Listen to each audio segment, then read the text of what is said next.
關於戰爭嘅道德評價，一直以嚟喺基督宗教思想入面都存在一種張力。一方面，耶穌嘅教導似乎明顯傾向和平主義，叫我哋愛仇敵，為迫害我哋嘅人祈禱，甚至俾人打完一巴，仲要由佢冚埋另一邊。呢啲勸勉都呈現出一種激進嘅倫理觀，反對報復同埋拒絕暴力嘅邏輯。的確，喺基督宗教嘅早期，呢種取向唔單止係理論，大概300年間，好多基督徒都採取一種實際上嘅和平主義立場，經常拒絕當兵，寧願承受迫害，都唔參與暴力。不過呢種共識並唔係一直維持。當基督宗教由羅馬帝國嘅邊緣位置，慢慢走到社會同政治權力嘅中心，道德處境亦開始出現轉變。基督徒唔再只係暴力嘅受害者，反而越嚟越需要承擔維持公共秩序同保護無辜者嘅責任。呢個轉變引出一個關鍵問題：當人拒絕使用暴力，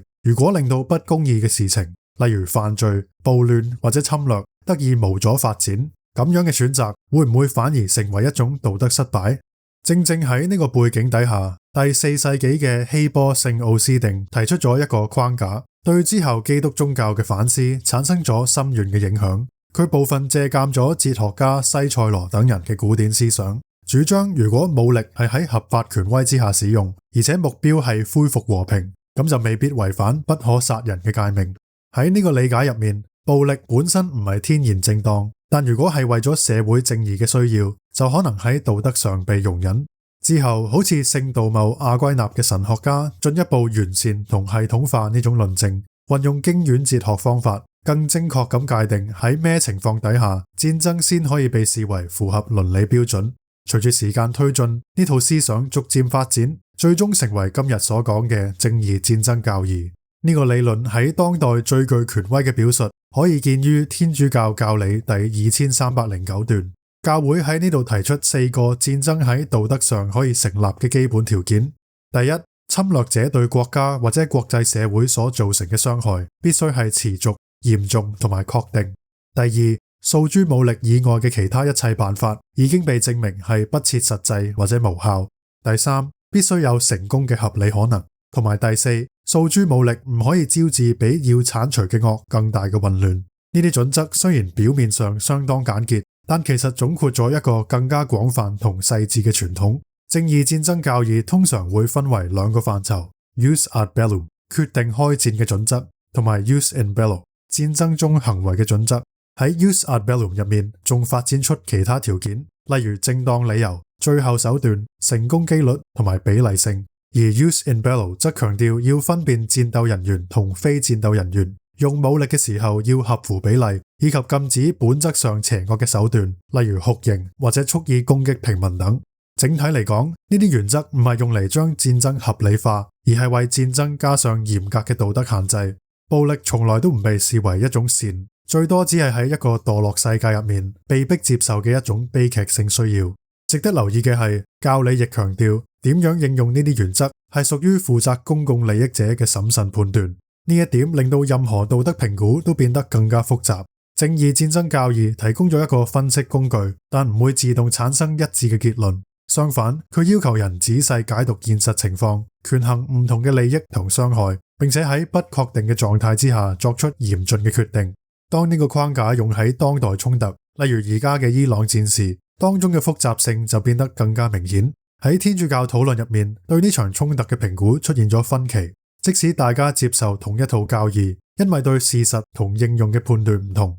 結論都可以完全相反。一方面，教宗良14世警告話，天主唔會聽從發動戰爭者嘅禱告。另一方面，美國總統特朗普揚言，伊朗文明可能面臨被滅亡嘅風險。呢2種講法其實都無助於釐清道德問題。前者似乎忽視咗教會一向區分正義同非正義戰爭嘅傳統，而且正義戰爭並唔意味唔會有人命傷亡。同樣，後者亦冇考慮到攻擊敵人同摧毀其整個社會之間嘅重大分別，以及一個基本原則：人唔可以為咗達成好嘅目標而採取壞嘅手段。出於善意，我哋可以假設呢2種講法都唔係要被極端咁理解，但問題仍然存在：伊朗戰事到底係咪正義？為咗運用正義戰爭理論，我哋必須牢記事實。一個清晰可見嘅事實係，美國遠非完美。然而更值得注意嘅係，伊朗政權唔單止係唔完美，佢由一群狂熱分子主導，多年嚟對中東局勢產生負面影響，並且被指有不誠實談判嘅記錄。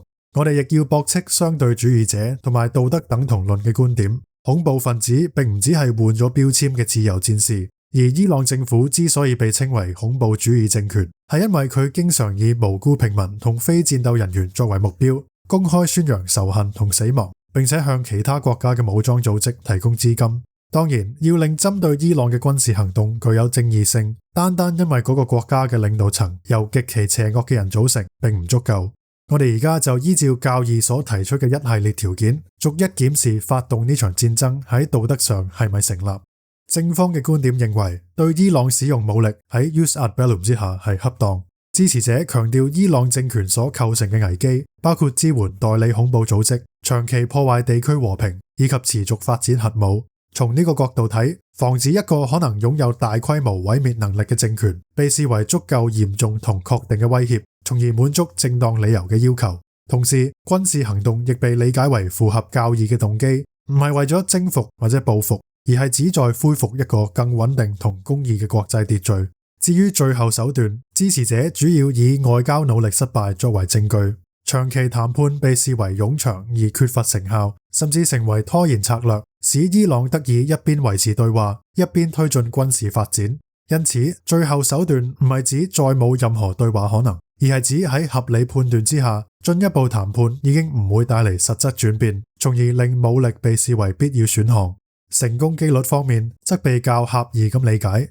支持者唔一定主張戰爭可以徹底解決問題，而係將目標限定為削弱軍事能力、破壞核設施或者延遲核發展等可達成嘅結果。喺呢種設定底下，成功唔再等同於建立長遠和平，而係指行動能否有效達成即時戰略目標，從而暫時降低威脅。最後，比例性嘅判斷建立喺對兩種後果嘅比較上。支持者認為，如果唔採取行動，所帶嚟嘅傷害，特別係核武擴散同區域衝突升級，可能遠遠大於有限度軍事打擊所造成嘅損害。即使承認軍事行動難以避免會有平民傷亡，呢啲後果仍被視為非直接意圖，而可以被容忍，前提係整體上能夠避免更大規模嘅災難。相比之下，反方嘅分析則對以上每一點都提出強烈質疑，並傾向以更嚴格嘅標準去理解正義戰爭傳統。其中一個核心問題在於先發制人同預防性行動之間嘅區分。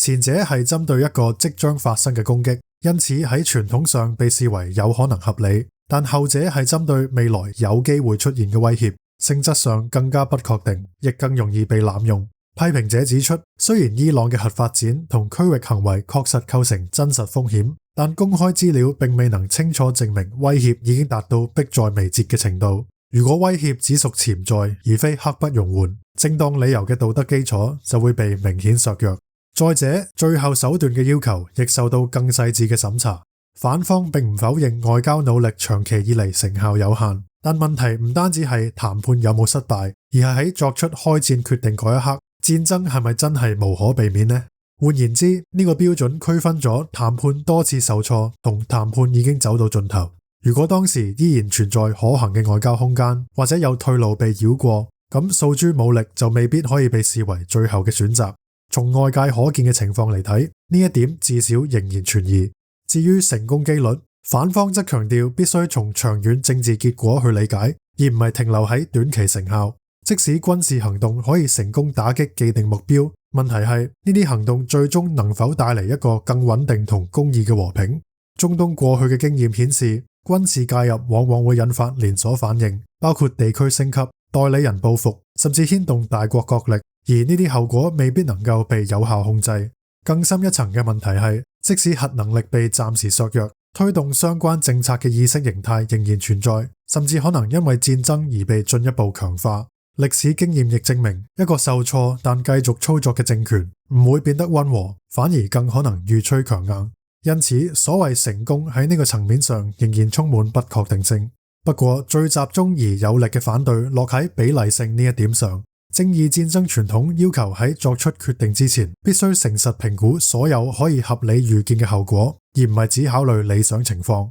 喺呢個案例入面，可預見嘅風險包括地區衝突升級、多線報復行動、大國介入以及能源市場動盪所帶嚟嘅經濟衝擊。同時，過往經驗亦顯示，軍事行動可能帶嚟長期激進化同不穩定。伊拉克戰爭被提出作為一個警惕性例子，當時同樣以安全同必要性為由，但最終帶嚟更大規模嘅混亂同人道災難。喺呢種背景之下，批評者認為現時軍事行動所帶嚟可預見嘅傷害極為廣泛，而預期利益可能只係暫時同有限，因此比例性原則似乎特別難以滿足。